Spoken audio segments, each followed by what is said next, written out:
Camilla Hartley stood in the grand doorway of what had once been her home, a single suitcase in her hand, the autumn wind biting at her cheeks. Her heart pounded, not from fear, but from heartbreak. Across the polished marble foyer, Veronica Sterling, her mother-in-law, glared with disdain. Please like and subscribe to my channel for more contents like this. I told Marcus from the very beginning, Veronica said, adjusting her pearl necklace with practiced arrogance. Marrying beneath our class would be a disaster. Camilla's husband, Marcus, stood behind his mother with his eyes lowered, offering her no defense. The same man who once whispered vows of forever now looked at her like an inconvenience. Please, Marcus, Camilla whispered, voice trembling. We can fix this. I know your family doesn't think I belong, but I love you. Doesn't that count for anything? Veronica laughed coldly. Love, she sneered. You pour coffee at a diner and clean law offices at night. That's not love, dear. That's desperation. Do you have any idea how humiliating it is when our friends ask what you do? Camilla's throat tightened. She had swallowed every insult for 3 years, taken etiquette classes, bought clothes she couldn't afford, learned to pronounce wines, all to fit in. Charles Sterling, Marcus's father, stepped forward in a tailored gray suit, his tone firm. Love doesn't pay mortgages, he said, and it certainly doesn't elevate the Sterling legacy. Marcus needs a partner who adds value. Camilla's heart cracked. She had worked 2 jobs to keep up, never once asked them for a penny. All I've ever done is try to be a good wife, she said softly. Veronica's laughter echoed through the hall. A good wife, she scoffed. You were always a charity case. Marcus finally raised his eyes to meet hers, but there was no warmth in them. Camilla, this just isn't working anymore, he said, each word slicing through her like a blade. We want different things. You're not the right fit for this family. Camilla blinked in disbelief. So that's it, she asked, her voice cracking.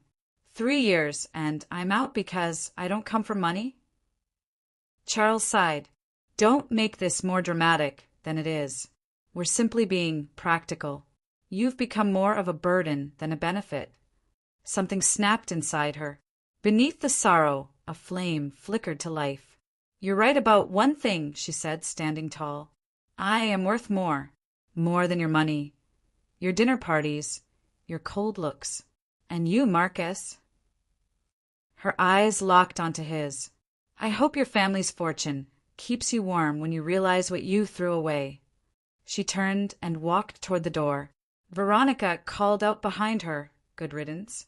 Maybe now he'll find someone respectable. Camilla didn't flinch. She didn't turn around. Outside, the night air bit into her skin.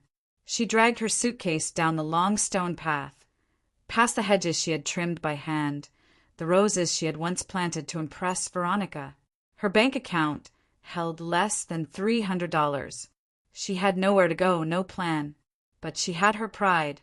At the bus stop, she sat with trembling hands. She couldn't call her mother, not yet. She just needed somewhere cheap, somewhere quiet. When the bus arrived, she stepped on without hesitation, refusing to look back at the mansion, glowing behind her like a light finally exposed. The Sunset Pines Motel smelled like mildew and loneliness.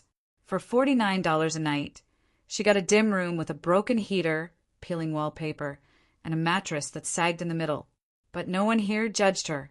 She curled up fully clothed beneath the threadbare blanket, staring at the ceiling. The pain settled in. The betrayal, the shame, the empty promises. That first week she broke. Called in sick to both jobs, ate crackers from a vending machine, cried herself to sleep every night. Her eyes burned constantly, and her chest felt like it had caved in. By the second week, her savings were almost gone. Her stomach growled louder than the highway outside. She forced herself to get up, take a cold shower, and dig out her cleanest outfit, a faded blouse and black slacks with a worn hem. She returned to the diner like a ghost. Maria, her manager, spotted her instantly and pulled her into the back. "I'm Ija," Maria said, wrapping her in a tight hug. "You look like you've been through a storm. What happened to you?" Camilla tried to smile, but the truth tumbled out heavy and raw. She told Maria everything. The rejection, the insults, the way Marcus had stood by while his family threw her out like garbage. Maria listened without interrupting, her eyes narrowing with each word. "Those people are blind," she said finally, crossing her arms. "You show up early, stay late, treat everyone with respect. That's what real worth looks like, not pearls and power suits." Camilla's lip trembled. But what if they were right? What if I don't belong anywhere? Maria's voice turned fierce. "You belong anywhere you choose to stand. Remember that." But rebuilding wasn't simple. Rent was rising and landlords didn't take diner wages seriously. Every apartment she applied for slipped away when they saw her income. One rainy Tuesday afternoon, she sat in a corner booth during her break, circling classifieds with a red pen. Her coffee had gone cold, but she couldn't afford another. At the next table, two women in sleek coats were deep in conversation. "You wouldn't believe the cases I've seen lately," one of them said.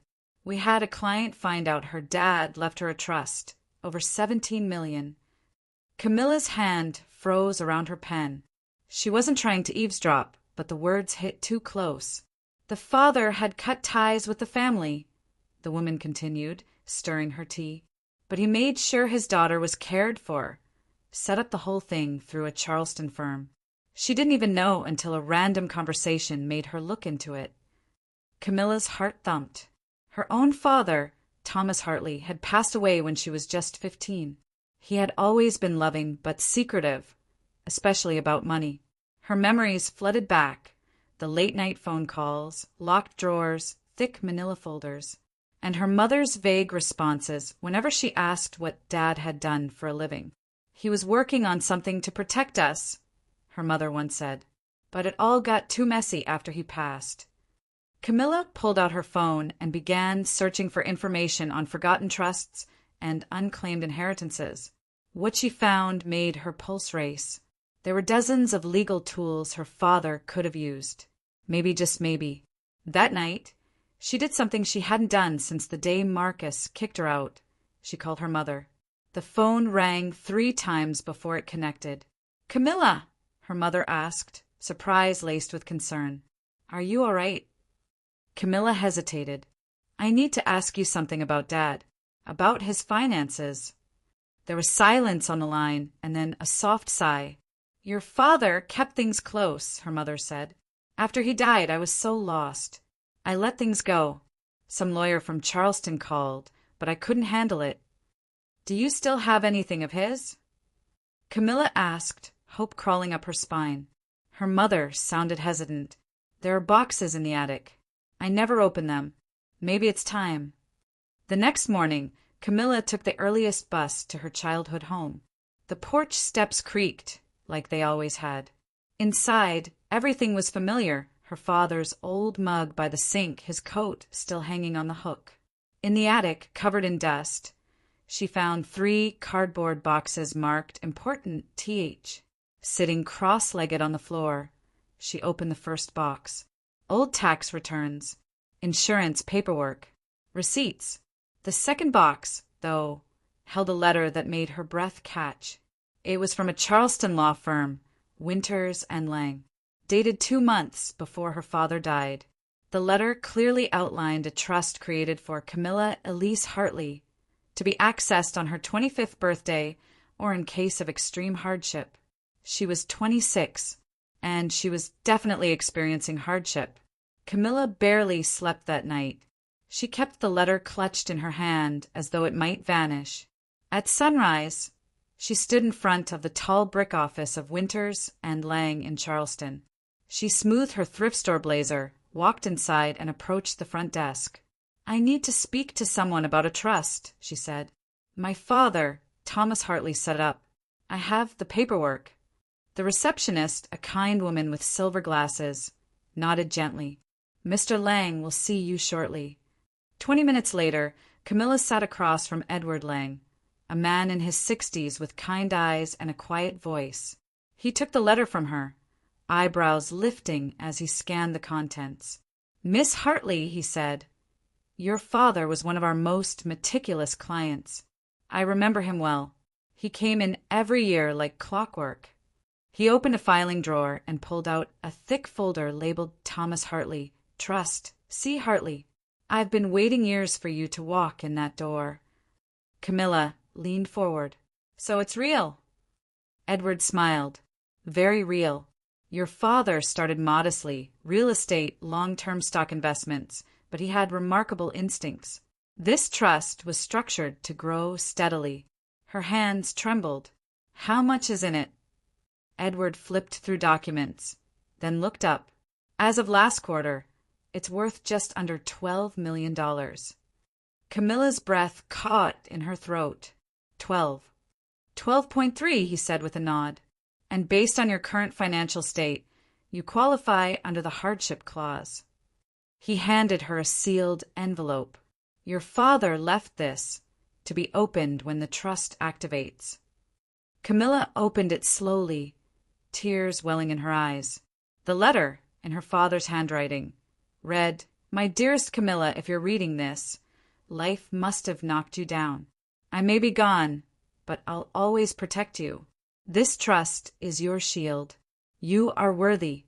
Never let anyone make you feel less. Build something meaningful. I believe in you. Love, Dad." She clutched the letter to her chest, sobbing. That same day, Edward arranged an emergency release of $50,000. "The rest will come through in phases," he explained. "Your father wanted you to have structure, not chaos." When the transfer hit her new account, Camilla stared at her phone screen for minutes.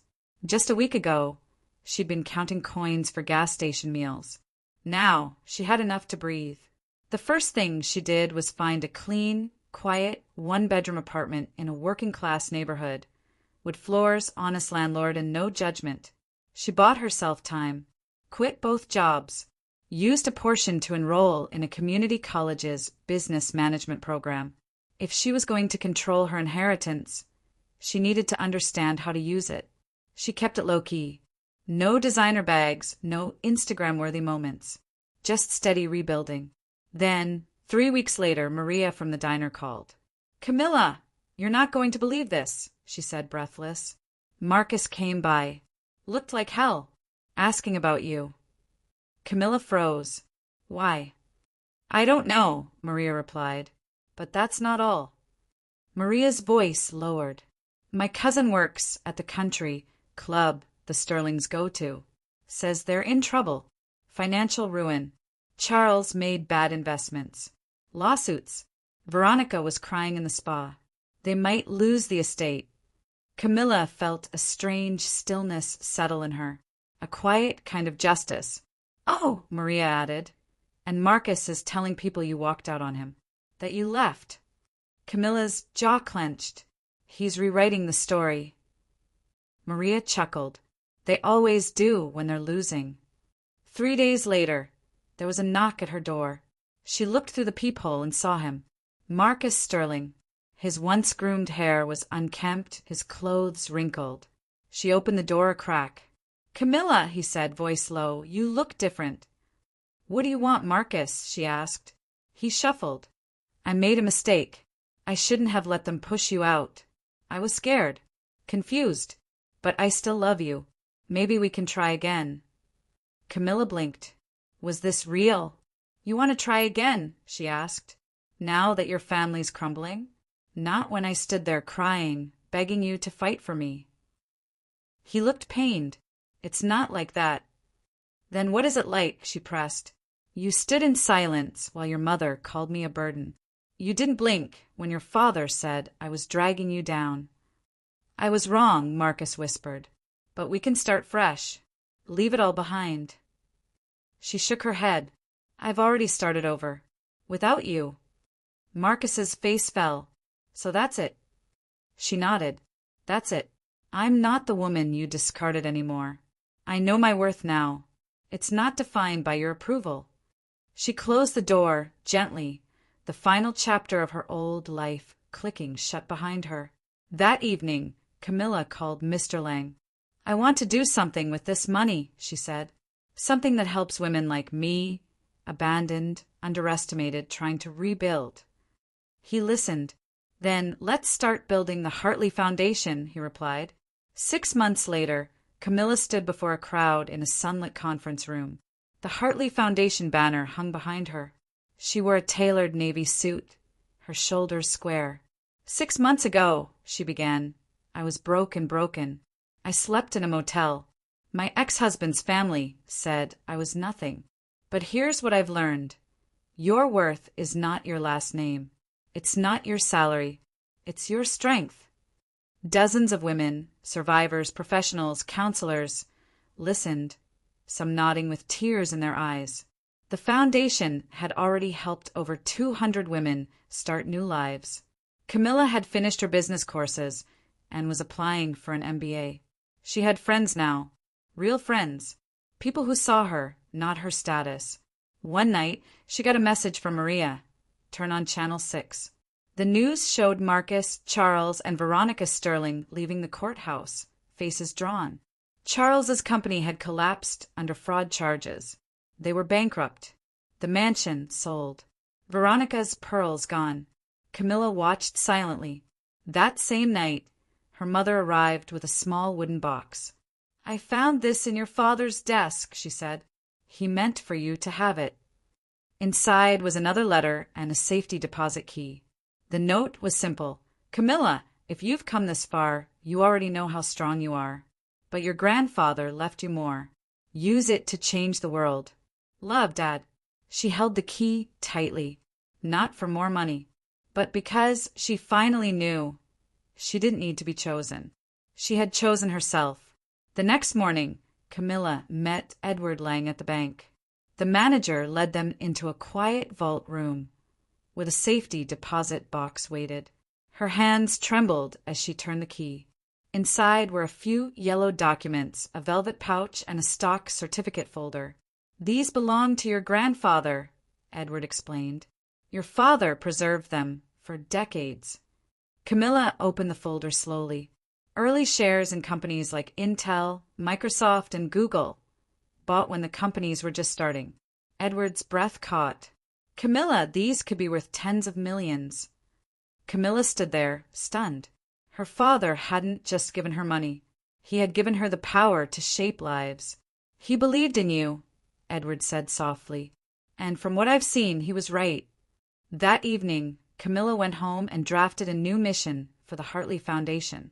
Not just shelters and grants, but scholarships for women rebuilding their lives. Startup seed funding for single mothers, mental health resources for survivors. This wasn't just healing for her anymore. It was revolution. 2 weeks later, Camilla stood in a bright, sun-drenched hall cutting the ribbon to the Hartley Women's Center, an outreach hub downtown. News cameras flashed. Journalists asked questions. But her eyes kept returning to the women in the crowd. Women who once slept in their cars. Women who escaped abusive marriages. Women who, like her, had been told they weren't enough. Camilla raised her voice over the crowd. "To every woman who is made to feel small, you are not small. You are unstoppable." That night, Camilla returned home and stood before her mirror. She saw a woman with fire in her eyes, grace in her posture, and steel in her voice. She no longer saw the girl who had begged to be loved inside a cold mansion. She saw the woman who rose, who built, who healed. "They threw me away," she whispered to her reflection, "thinking I had nothing, but I had everything I needed." And with that, Camilla Hartley smiled, knowing the real fortune was becoming the woman she was meant to be. Like and subscribe to my channel for more contents like this, and let us know where you are watching from under the comment section.